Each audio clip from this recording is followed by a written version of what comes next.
Whether you're a skeptic or a believer, join me, Rob McConnell, as together we'll investigate the world of the paranormal and the science of parapsychology here on the X-Zone Radio TV show on XZBN and the X-Zone TV channel on Simul TV.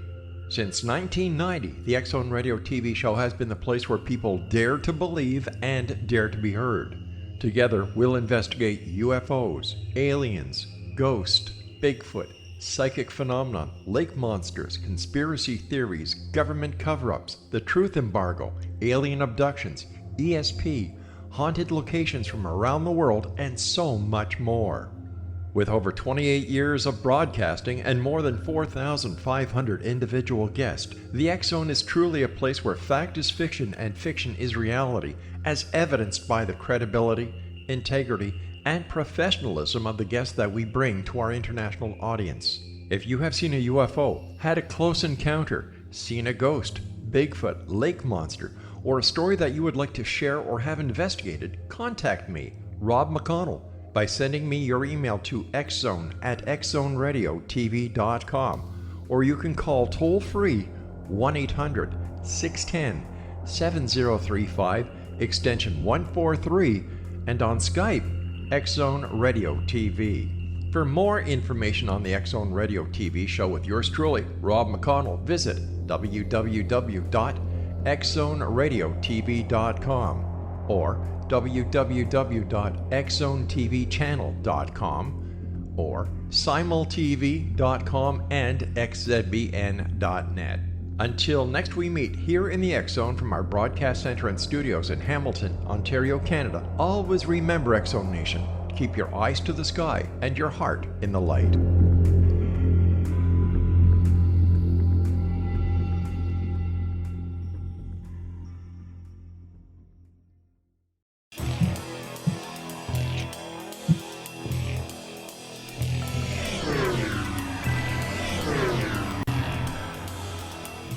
This is A Different Perspective with Kevin Randle. A retired U.S. Lieutenant Colonel, Kevin Randle has been studying UFOs for nearly 50 years. Kevin has investigated some of the most famous UFO cases in the world and has been consulted for dozens of documentaries about UFOs. Considered one of the leading experts into the Roswell UFO crash of 1947, Kevin has written more than 25 books about UFOs, including the recently published Roswell in the 21st Century. Now, here is the host of A Different Perspective, Kevin Randle.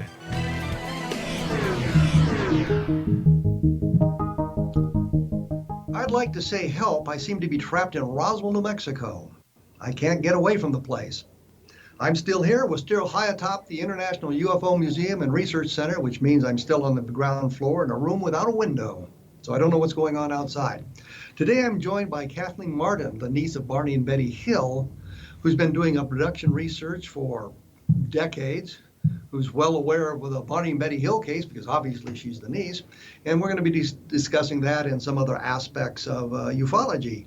So, Kathleen Marden, welcome to A Different Perspective. Well, thank you. It's great to be with you today. And it's nice to have you in the same room with me as opposed to chatting on the phone or that sort of thing. Can you give us a little bit of your background so we know exactly who you are? Okay. Well, you mentioned that I'm the niece of Betty and Barney Hill. My mother was Betty's sister.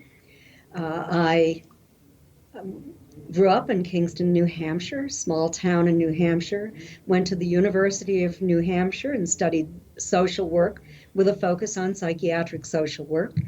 Then moved with my first husband to Cincinnati, Ohio, where he was earning his doctorate in the philosophy of psychiatry. And I needed to get a job right away to support us. The first job I could get was a teaching position in the inner city. And so I began graduate work in education then, eventually moved, got divorced, remarried, raised 5 sons, 2 biological children. And, I started doing research in this field after being an educator and education services coordinator for many years. And that was about 30 years ago. What prompted you to get into the UFO research? Was it the Barney and Betty Hill case specifically, or was it something else that drew you in? Well, there were many things that drew me in, but I wanted to separate fact from fiction in the Hill case because in the 1980s, there were a lot of television programs and articles written in mainstream newspapers that really didn't have the ring of truth for me, from my memory of what had occurred. I wanted to do the research. I wanted to become a UFO investigator so that I could investigate the case. I knew all about doing archival research from my education. And we even retraced the entire route that Betty and Barney took in that time frame. On those back roads, because now there are super highways, I wanted to find out if my husband and I, who were 25 or about 20 years older than Betty and Barney at the time that they took that route, if we would end up hallucinating too, as one of the debunkers said that Betty and Barney must have been. We weren't hallucinating. Well, let me ask you two questions. One probably politically incorrect. For the people who don't know, Barney and Betty Hill were a mixed race couple. Yes. In the 1960s. That's true. Which is, I cannot imagine the problems they might have faced simply because of that. And they didn't want publicity. They asked for confidentiality. It wasn't them who went forward with the story. The story was published in the Boston Traveler, and it was the result of a violation of confidentiality. So it had a huge impact. One of Betty's friends from Massachusetts knew the entire story. They had met through Admiral Herbert Knowles, who lived in Elliott, Maine, who had an interest in the Hill case. And this woman knew everything that had happened and what Betty and Barney stated under separate hypnosis sessions with Dr. Benjamin Simon, where... So she told the newspaper. She told the man from the newspaper, and he, in fact, contacted Betty and Barney. He wanted to interview them. And they said, absolutely not. This is confidential. We'll lose our jobs. We'll lose our standing in the community. Was the reporter skeptical of the sighting? Was he kind to them? Was he nasty to them? What was his attitude toward the story? His attitude seemed to be pretty neutral. It was as if, he were just writing this. He published 5 articles, separate articles, 5 days in October of 1965. Well, let's back up a minute, because we talk about the Barney and Betty Hill, and of course I know the case, and I assume a lot of people know about the case, but maybe there's somebody out there that's not really familiar with it. So give us kind of the Cliff Notes version of the sighting and what happened. Sure. Well, Betty and Barney were on vacation to Niagara Falls and then up through Canada. They stopped in Montreal. This was over a period of a couple of days, and 3 days, I believe. And they were traveling to their home in Portsmouth, New Hampshire on the seacoast at night. And at about 11 o'clock that night, they had their first sighting of a new light in the sky. Betty... Just a light in the sky, like a star? Or... Well, a new light in the sky. Betty at first thought it might be a falling star, but it traveled upward in an arc, and that really attracted her attention. She was trying to identify what it might be. Well, Barney drove along. It was a bright, light night in upstate New Hampshire. Betty continued to watch it as it grew larger and larger in the sky. And finally, she convinced Barney to stop the car. This was south of Twin Mountain at the Mount Cleveland picnic area in New Hampshire. And they got out to take a look at it to try to identify what it was and to walk the dog at the same time. And Barney completely dismissed the idea that anyone could travel here, that any extraterrestrials were visiting our planet. Betty was more open-minded, but she'd never read anything on UFOs in that time frame. So they looked at it for a little while. It moved a little bit in the sky. It bounced back and came very close, not a close encounter, but much closer than it was. They got back into the car and started driving south because Barney wanted to be home by 2 o'clock in the morning. And so as they drove through Franconia Notch, the craft moved ahead of them, and they could see it travel over the top of Cannon Mountain, then by a landmark in New Hampshire, the Old Man of the Mountain. At that point, it was about 1.5 times the length of the old man's profile, which was 42 feet from forehead to chin line. So a very large craft. It appeared to be lighted on one side and it appeared to be rotating. They looked at it, they got back into the car and headed south again. This object continued to travel in an erratic pattern. It wasn't like a traditional kind of conventional aircraft. They then exited Franconia Notch and went into the tourist area known as Lincoln, New Hampshire, past a landmark called Indian Head. And all of a sudden, this craft surged forward and stopped over their vehicle. Barney slammed on the brakes and was actually in the middle of the road so that he wouldn't be directly underneath the craft. It descended to within about 100 feet of their car. That was the estimated distance. Barney stepped out of the car with his binoculars to take a closer look at it. Betty was watching it. In the Air Force Project Blue Book report, they reported at this point it was as large as a dinner plate at arm's length, meaning it was very large, Yes. Filled up the field of the windshield. As Barney looked at it, he stepped back, and it then shifted to an adjacent field, and Barney followed it into the field, still trying to identify it, taking the binoculars away from his eyes, shaking his head, saying, "It can't be." And he was having a moment, more than a moment, of cognitive dissonance. But he could see alien creatures at this point? He looked with up, the binoculars? yes, and this was part of his conscious recall. He could see 8 to 11 non-human entities staring down at him, dressed in black, shiny uniforms. One remained at the window, while all of the others in unison seemed to walk to what appeared to be kind of a panel on the back side of, away from the windows, on the sort of corridor on the front of the craft. And when they did, their arms went up in the air, and these little fin-like structures started to move out of the sides of this like circular disc, and there were red lights there. Then something started to drop down. So, well, we're going to have to break there because it's time for us to do that. When we come back, we'll get to the point where they get taken into the craft and what they might have experienced there and that sort of thing. I'll have more information about this at www.kevinrandle.blogspot.com. And if I remember when we come back, I'll have Kathleen Marden give her website so that you can look up information about her research and what she's been doing in the past several decades. We will be back right after this, so please stick around. I should talk about the buzzing sounds on the trunk after the craft moved over the top of the car.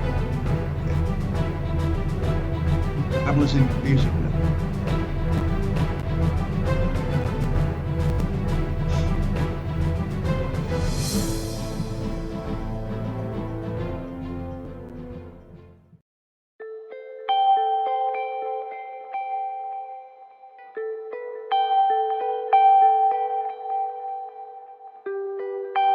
It's hard to listen to the news without realizing we're living in volatile, unprecedented times. Yet never has there been such an opportunity to transform the human condition. As old structures fail, where can we find the guidance to co-create a better way? Find Your Path Home is an ever-evolving, leading-edge information, education, and healing resource center designed to support and guide you on your path to unity and enlightenment. Based on sound principles employed by shaman worldwide, we provide techniques that can support you through the current transitions, offering online shamanic classes, international long-distance shamanic healing sessions, complimentary Mission Evolution radio episodes and Stairway to Heaven TV vignettes, seminars, retreats, and much more. All of this can be found on findyourpathhome.com. So I was watching the X Zone TV channel last night when I was abducted by aliens, and they kept repeating to me over and over again, simultv.com, simultv.com. What's simultv.com? That's what I asked them. They had it written on the side of their UFO. How do you spell that? UFO. No, I mean simultv.com. simultv.com. simultv.com. Right. simultv.com. Interesting that you were abducted by aliens in a simultv.com UFO last night. Oh, yeah? Yeah. Now that you mention it, I remember now last night I was awakened from a deep sleep. My great-grandmother was standing there. She said she'd come from the hereafter to tell me about simultv.com. She even spelled it out for me. simultv.com, sonny boy. simultv.com. simultv.com, sonny boy. Wow. Yeah. Guys, you'll never guess what my psychic guru just told me. simultv.com. Exactly. Are you guys psychic too? Of course. We all know about simultv.com. simultv.com.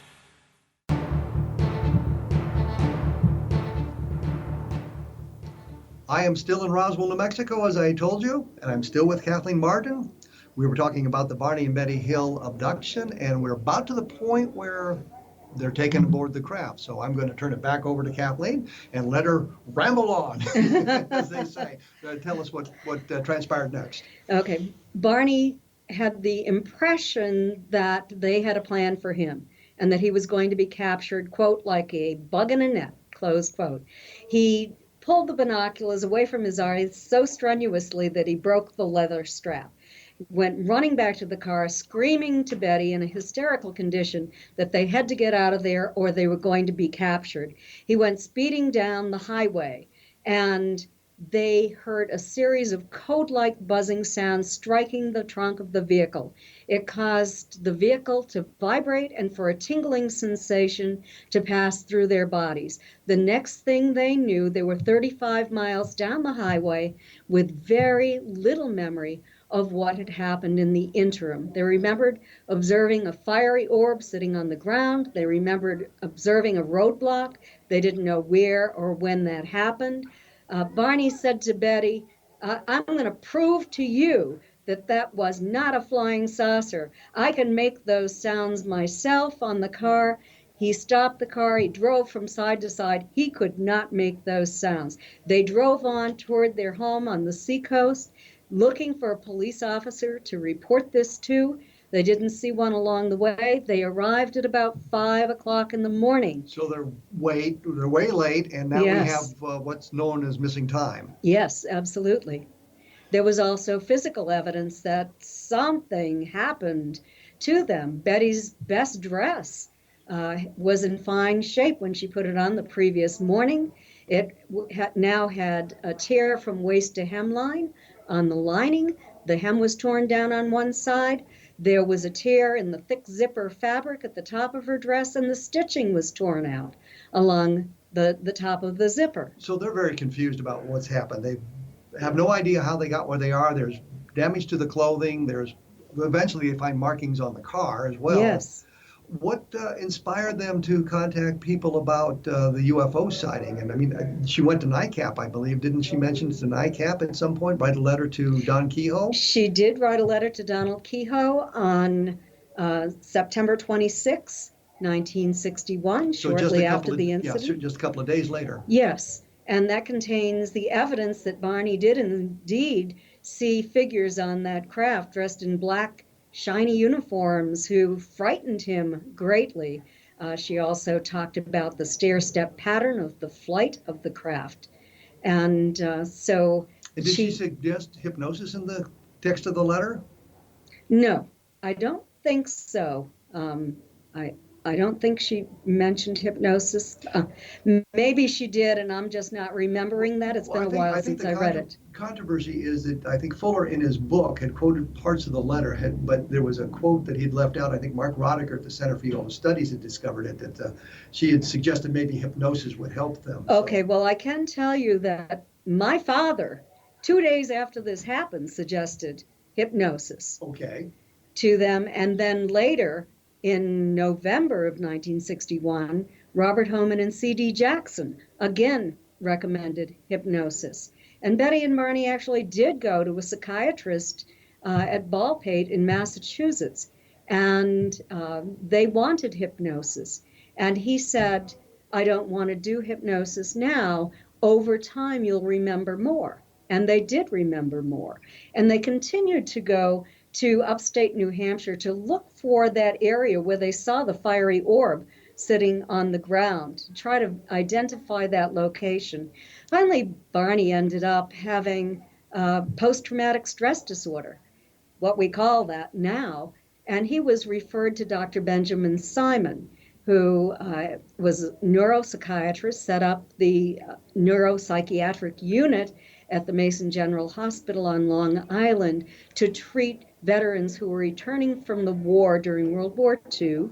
And he very successfully treated them for shell shock and conversion hysteria. So under the hypnotic regression then, they began to remember more about what had happened to them. Yes. So let's get to the meat of the story here. They're taken from their car. Betty remembers going up some steps or something like a ramp. A ramp. It was a ramp. And in her dream, it was steps. In hypnosis, it was a ramp. Okay, so she's had dreams about this prior to the hypnotic regressions then? She had 5 dreams just before she woke up in the morning. And part of the work I did was a comparative analysis of their statements and also compared their statements to what she had written about her dreams. Well, let's get into the craft. They get into the craft. What happens to them when they're on board the craft? Are they separated? They're separated. They're taken to 2 separate examining rooms.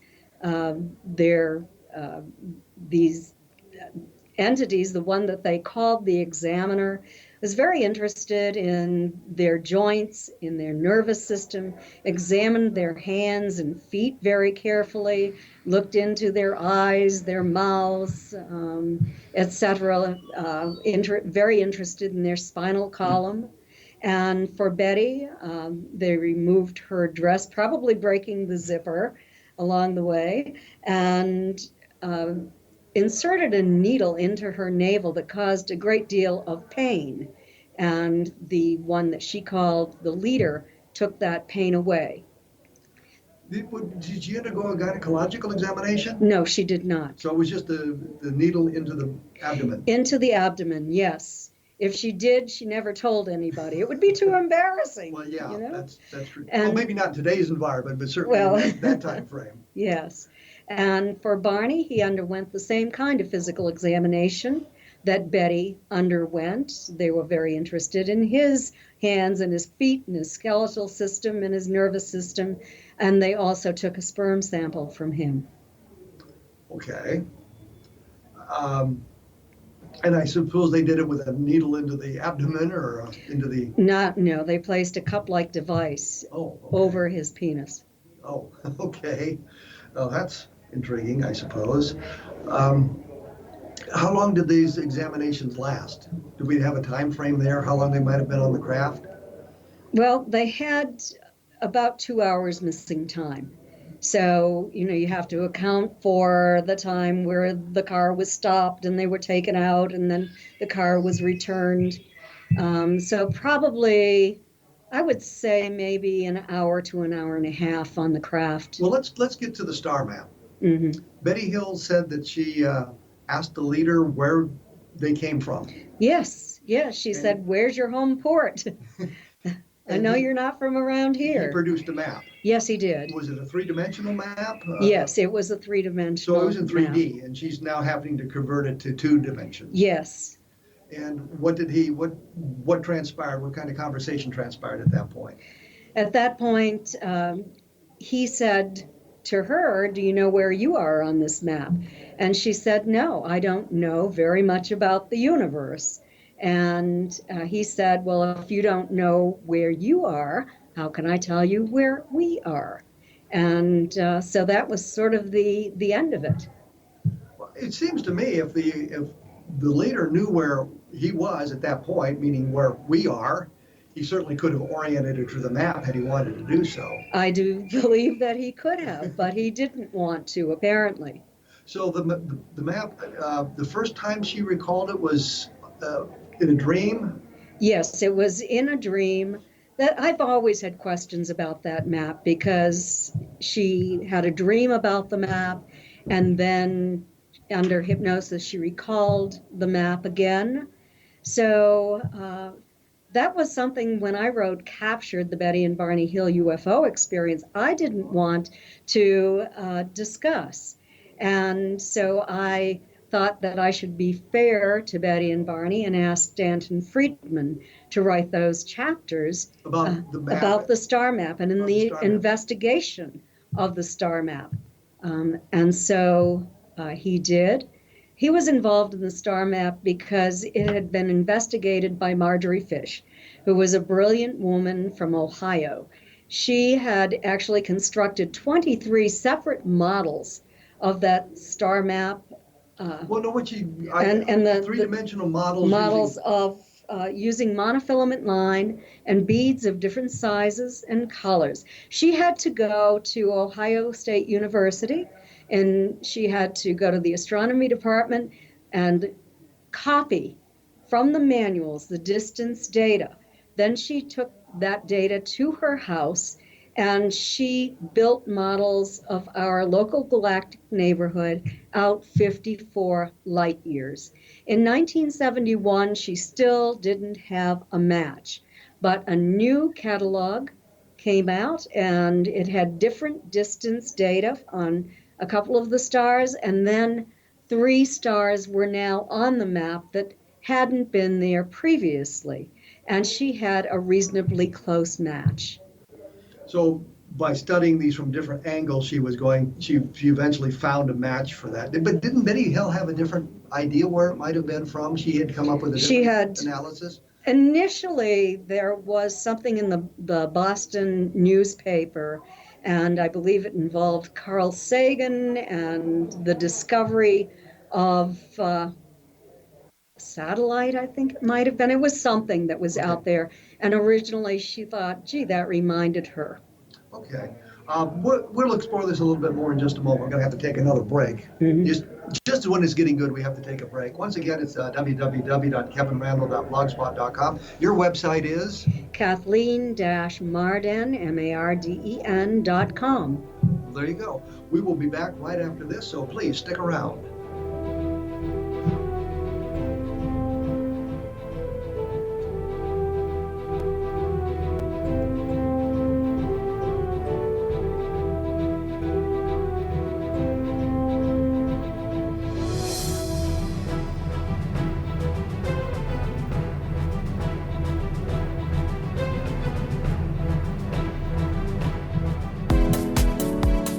How would your life change if you could develop the business and personal skills that you need in order to make more money?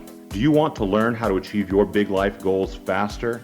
Then go to findhiddenmoney.com and get the Goal for It online course. The course teaches you how you can set and achieve your biggest goals while completely overcoming the roadblocks to your goals so that you can realize your dreams and imagine more success. Go to findhiddenmoney.com. Memorable dynamic presentations are a not-so-secret weapon in the business world. Do you have a powerful message that must be shared, but you haven't found a way to deliver that message? Do you want to be known as a top public speaker who gets amazing results? Are you ready to create and deliver your powerful message? Thomas Hides can help you create and deliver your speech to get the results you desire. Visit iconquality.com. Did you expect your business to flourish, but instead it plateaued or didn't get off the ground yet? Would you like to achieve massive goals and discover new sources of income within your business? When you're ready to experience that type of success with fast results, Cindy Hendricks is the business coach for you. Her work with entrepreneurs and business owners has been life-changing. To get you and your business where you want to be, go to imaginemoresuccess.com. Has the fear of public speaking stalled your business or personal life? What would you give to develop and maintain supreme confidence? Have an invaluable private program to always perform at your best. Imagine how you would feel. You can have all that and so much more today with Thomas Hyde's life-changing course called Number One Fear Unleashed.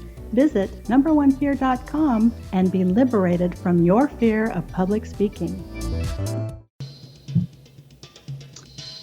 I am joined by Kathleen Marden. We are here in Roswell, New Mexico. We're talking about the Barney and Betty Hill abduction. And when we broke for the commercial breaks, we were talking about the star map and Marjorie Fish's Herculean effort to identify the part of the galaxy that the aliens came from. But didn't she make a number of assumptions about the map? She didn't include red dwarfs on it, for example. Yes, she was looking for Earth-like or stars that could have Earth-like planets. But can't there be Earth-like planets around red dwarfs? Well, that's not my specialty. Okay. I'm the social scientist here. I'm not an astronomer. Well, I have said recently, a number of times on my blog, that I think the star map is an interesting piece of evidence, and that we found something that fit in with that. But the updated catalogs we have now, star catalogs and such, suggest that some of the stars are further away than Marjorie Fish knew, or that we're closer. They're not oriented quite in the same places anymore. So I've advocated that we update the star map. Yes. Somebody updates the star map. Has that been done? And somebody has done that, a young astrophysicist, and the work is on YouTube. You can go to my website for the link. You'll find it there. And your website is? It is Kathleen-Marden, MARDEN.com. Okay.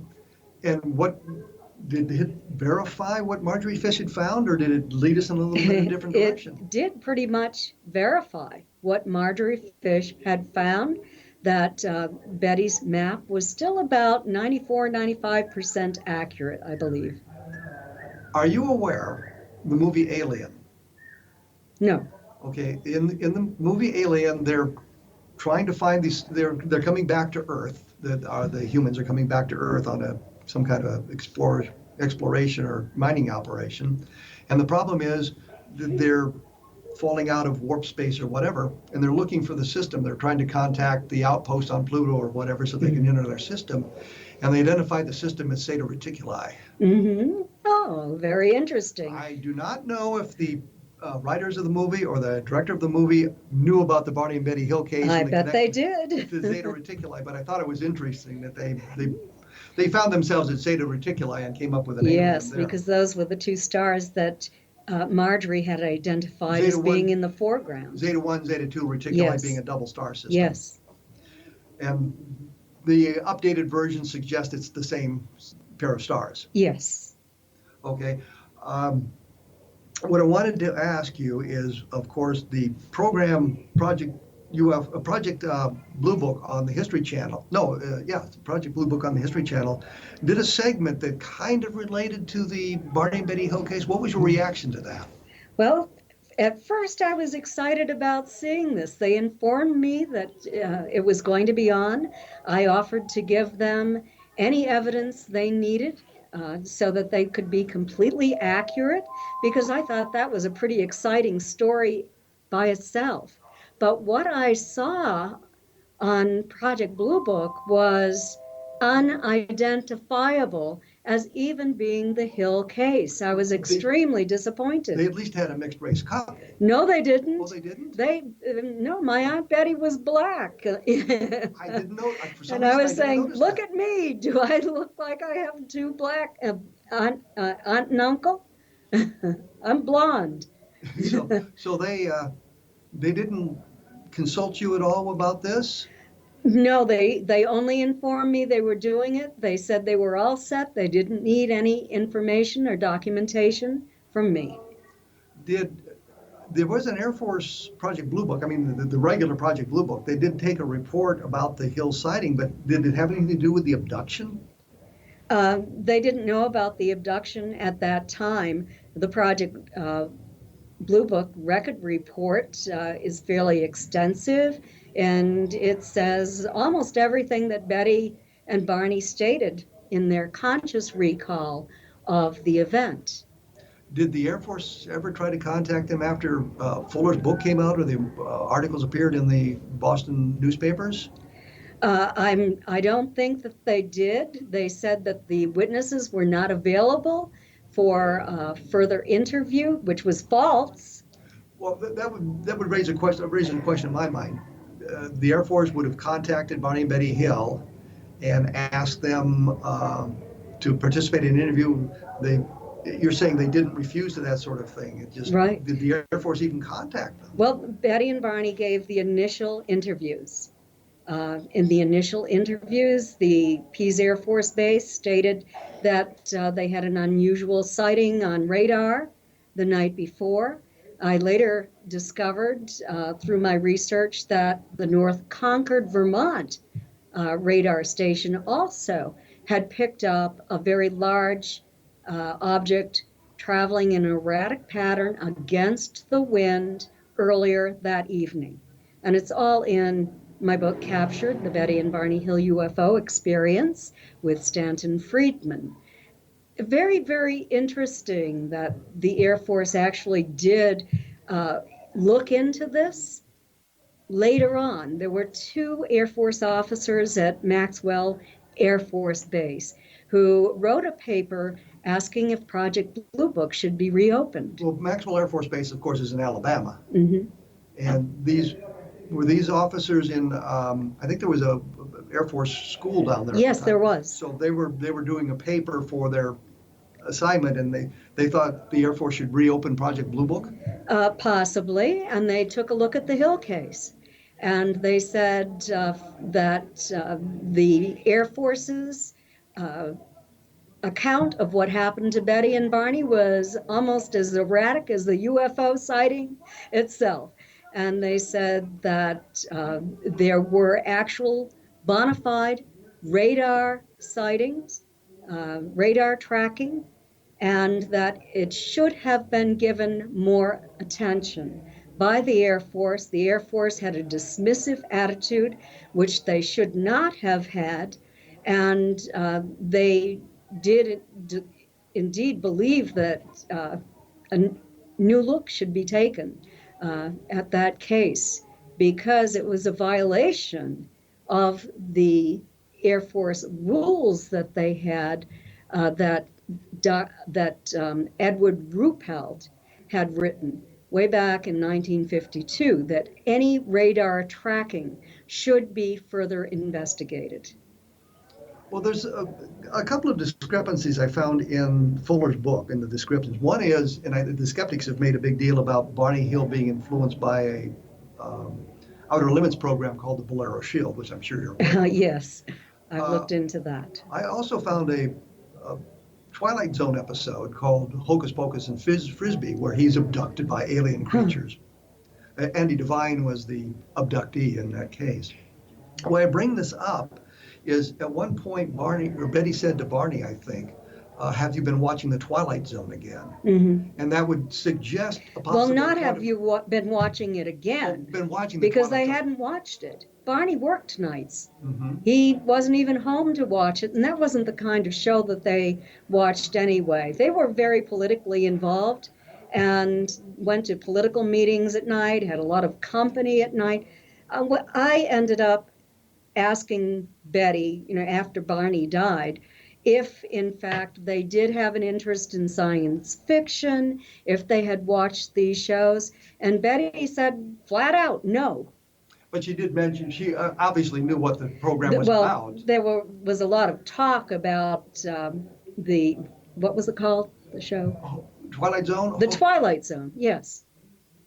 So she mentioned that to him. The other thing that I noticed is in the Fuller book, she described the aliens as having big, huge noses like Jimmy Durante. That was part of her dream. That was part of her dream? Yes. So under hypnosis, the descriptions of the aliens came out different? Yes, it did. Isn't that a bit problematic, though?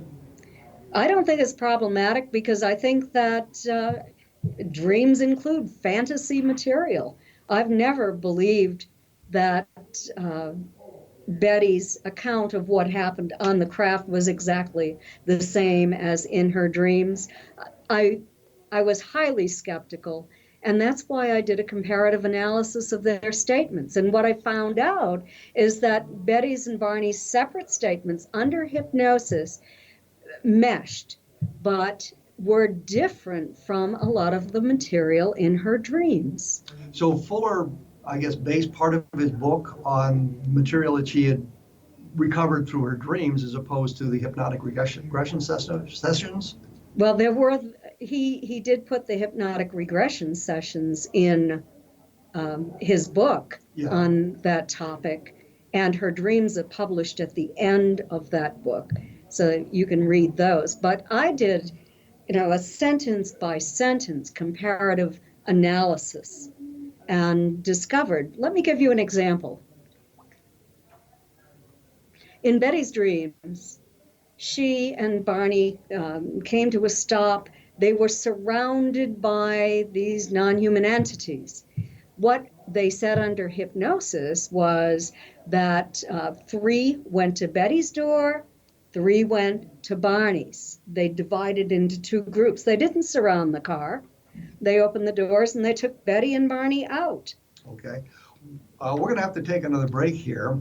When we come back, I'm going to ask you, you do a lot of abduction research for MUFON and things like that. So we won't have a lot of time, but we can talk a little bit about what your research has showed you and a couple of questions I have about that. Once again, if you take a look at www.kevinrandle.blogspot.com, I'll link to some of these other stories as well about the Barney and Betty Hill case so you can take a look at it. And while I have you on the phone here, that's a bit of a joke. Take a look at the book Encounters in the Desert, which is my take on the Lonnie Zamora case with the alien creatures and the Air Force investigation of that and how they handled the Air Force investigation. We will be back right after this, so please stick around.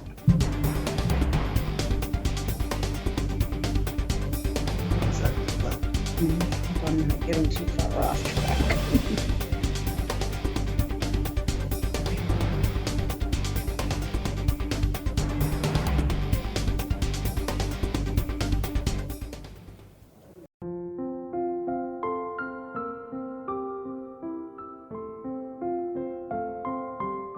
I am Dr. Carl O'Helvey, founder, president of a new cancer foundation focusing on evidence-based physical, mental, and spiritual interventions, including natural cancer cures, prayer, meditation, affirmations, nutrition, and other related holistic cancer prevention and cure modalities. These are used in cancer education, research, and financing care. I ask for your help to continue this important work by donating at www.holisticcancerfoundation.com.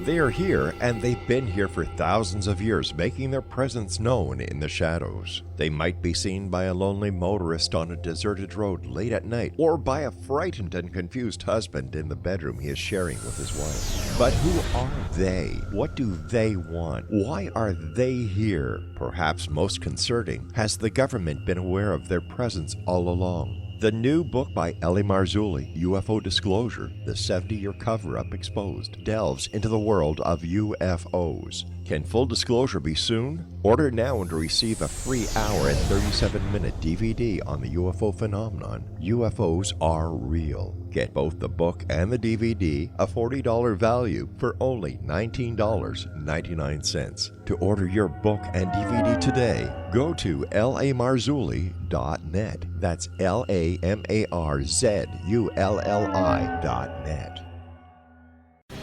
Christopher Fulton is a survivor of the national security state. All he wanted to do was preserve history when he acquired a Cartier watch from the estate of President Kennedy's personal secretary. But that simple act set off a terrible chain reaction. He was pursued by the U.S. Justice Department and the FBI, thrust into the middle of the U.S. government's Assassination Records Review Board, even monitored and pursued by the Russian government. All because that Cartier watch was the missing link of evidence, a timepiece worn by JFK that fateful day in Dallas, a link resulting in Christopher being incarcerated and attacked for 9 years years because he opened a hidden chapter in history. The intriguing journey outlined fully in Christopher Fulton's memoir, The Inheritance, is available now through TrineDay.com or Amazon.com. The Inheritance, Poisoned Fruit of JFK's Assassination by Christopher and Michelle Fulton is a must-read, an incredible tale of how easily our own government can overrule justice. The Inheritance, Poisoned Fruit of JFK's Assassination.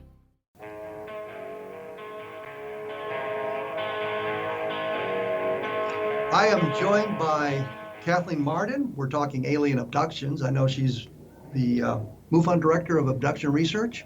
Yes, experiencer research is what we call it now. Okay.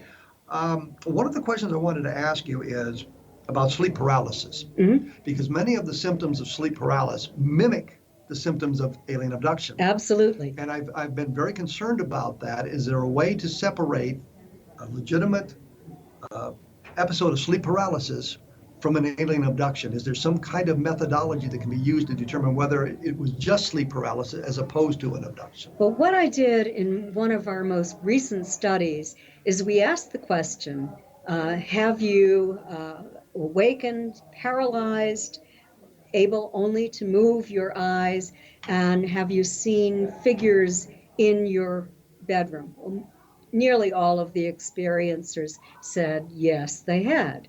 And then I asked, have you been wide awake and observed figures coming into your environment and then become paralyzed?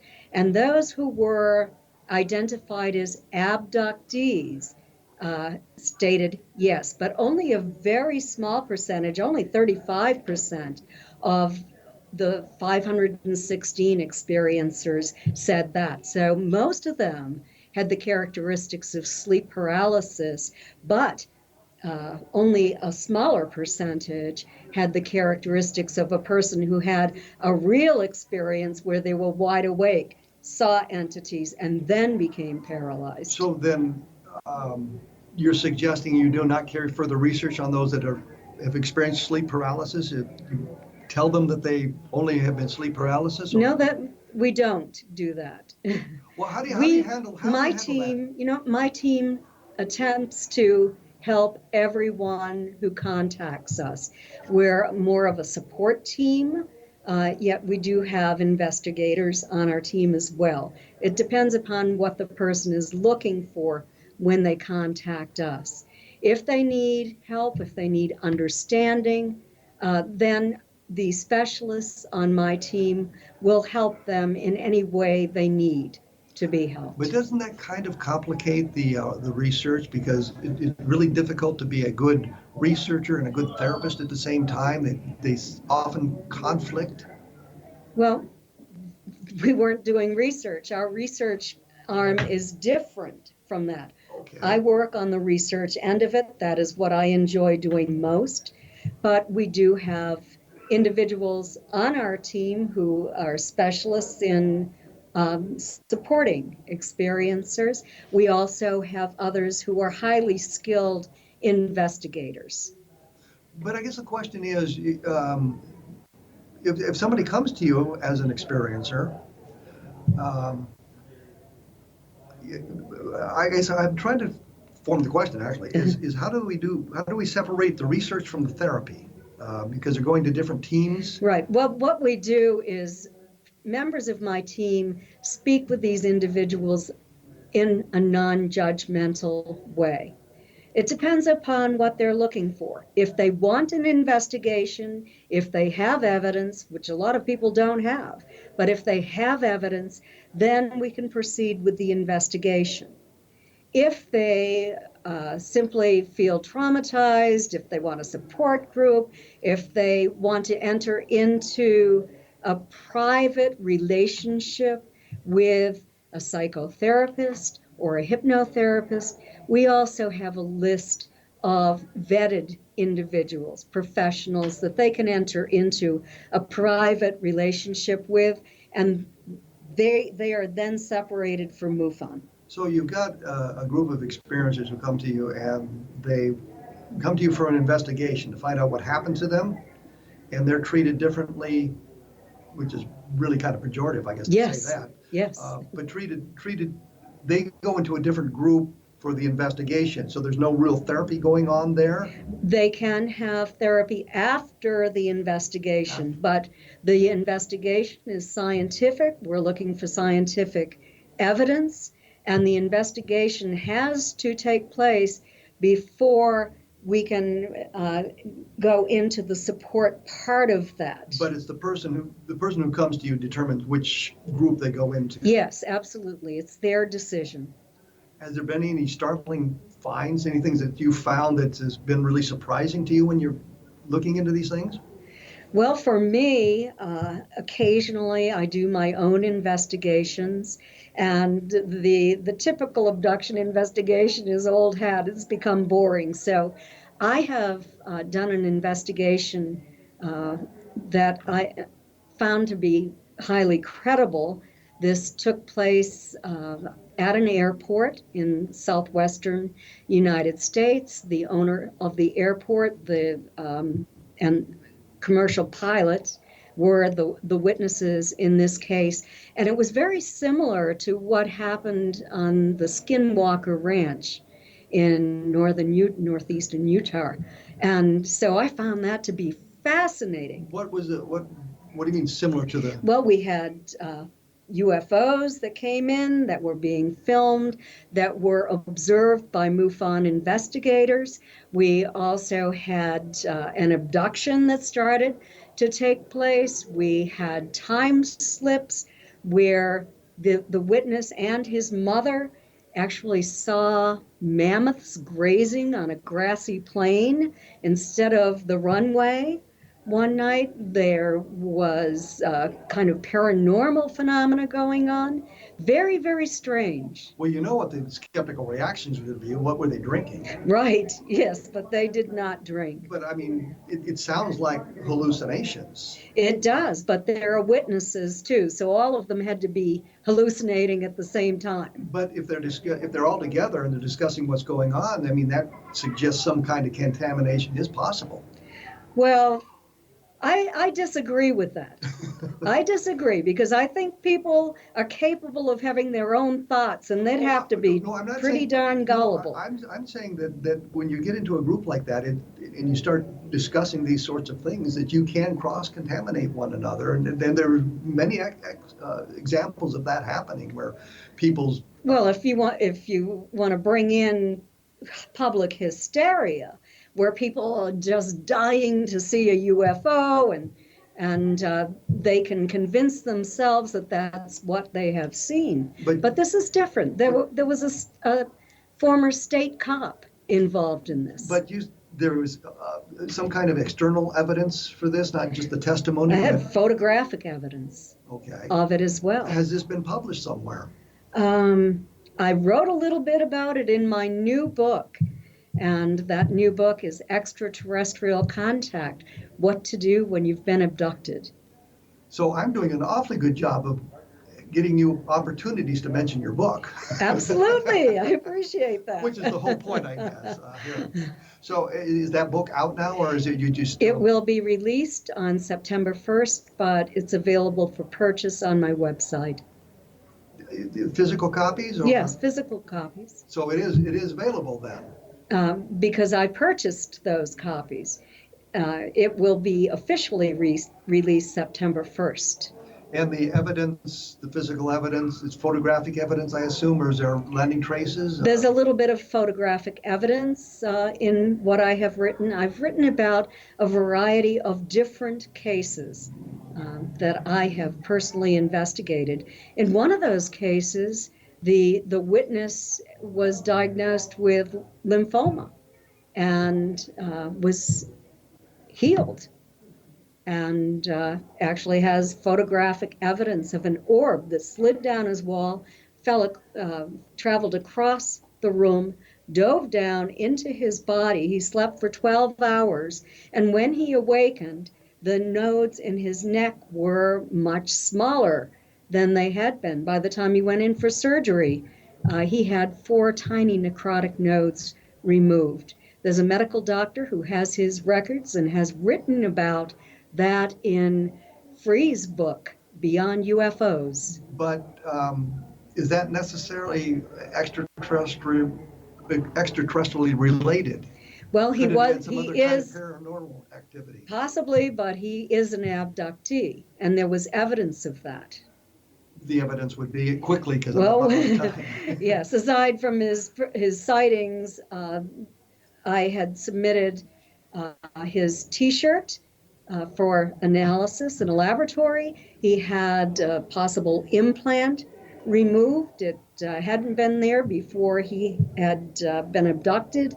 It was there. It was removed and sent to a scientific laboratory. Unfortunately, it had dissolved by the time it was ready to be analyzed, and that has happened in other cases as well. Well, I hate to say this, but we're out of time. Well, I mean, it's been a fascinating discussion, and I enjoyed some of the insights into the Barney and Betty Hill case that comes from someone who knew them intimately, as opposed to researchers and that sort of thing and skeptics. Mm-hmm. The website, once again, is? It is Kathleen-Marden.com. And you have a lot of information up there and resources available. Yes, there is a lot of information on that website, and you can purchase autographed copies of any of my books there. Well, thank you very much, Kathleen. I appreciate you joining us here in Roswell, New Mexico. I mentioned that again so people know we're actually in Roswell, New Mexico. And I'm sitting in the room with Kathleen. Face to face. Which is kind of fun as well. Once again, I'll be doing stuff on my blog at www.kevinrandle.blogspot. And the next show up will probably be my reflections on what happened in Roswell, meaning during the festival and that sort of thing, when we come back in about 167 hours from this. So look us up, take a look, and have fun out there. Thank you for listening. So are you interviewing all of the researchers here?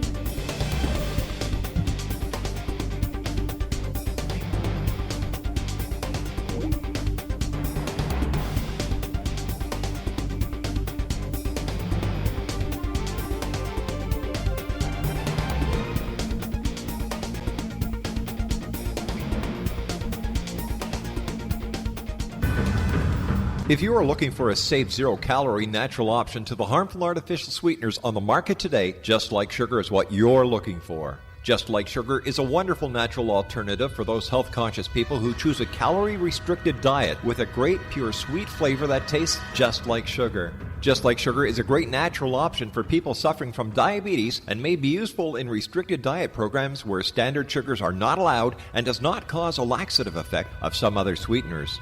Just Like Sugar comprises a perfect blend of chicory root fiber, natural calcium, natural vitamin C, and Just Like Sugar's sweetness comes from the natural flavors from the peel of the orange.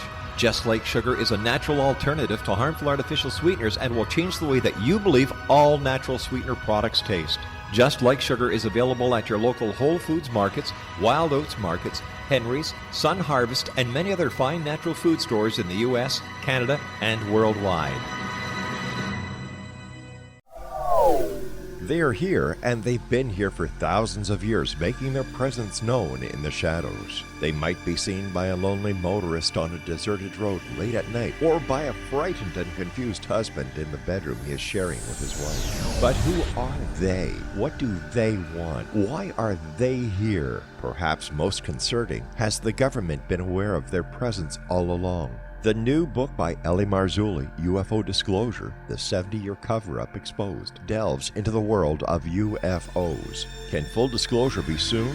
Order now and receive a free hour and 37-minute DVD on the UFO phenomenon. UFOs are real. Get both the book and the DVD, a $40 value, for only $19.99. To order your book and DVD today, go to lamarzulli.net. That's LAMARZULLI.net. You have heard of the X Zone? Now watch it on Simul TV, plus 500 video games, live TV channels, free video on demand, worldwide, and more. Does this sound like tomorrow's television? Well, it is, but you can have it today, right now. It is Simul TV. Simul TV offers what the others only wish they could provide. 15 exclusive channels like X Zone, sci-fi, and horror. We are worldwide. No other provider offers that. 500 built-in video games, No need to have an extra expensive system. We have them included. Free video on demand, live streaming events from around the world, interactive online network, and much more. Tomorrow's TV today. Simul TV. Sound too good to be true? Well, it's not. You can have Simul TV today. Sign up at simultv.com. Do it today.